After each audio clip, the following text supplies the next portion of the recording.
Lola yoki Shahzoda? Shahzoda hozir ijod qilyapti. Menimcha, Shahzoda umuman boshqa dunyo, Lola boshqa dunyo umuman. To'g'ri. Mayli, bugungi kunda Lola. Lola yoki Hamdam Sobirov?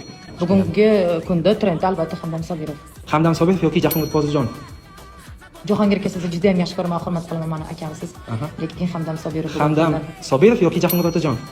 Jahongir aka Otajonov. Nomer 1. Jahongir Otajonov yoki Yulduz Usmonova? Jahongir aka Otajonov. Yulduz opa endi Hurmat qilasiz. Primadonna, Yulduz opani masalan kimdir bilan tenglash bu noto'g'ri bo'ladi. To'g'ri. Bugungi kunda ma'lumot sevaman, yaxshi ko'raman Jahongir aka Otajonov. Kelinglar, konsertim bo'ladi. Jahongir Otajonov yoki Mashhur Muhammad? Endi mashhur. Kech intervyu Intervyularni mashhur to'g'risi. juda maqtadingiz.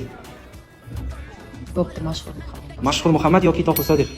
Tohir Sodiq. Tohir Sodiqov yoki Botir Qodirov? Ovoz bo'yicha давайте Tohir Sodiq. Tohir Sodiqov yoki Munisa Rizayeva? Voy, albatta o'zimni tanlayman buni, Rizayeva. O'ylab ko'rdingmi men nega parishon?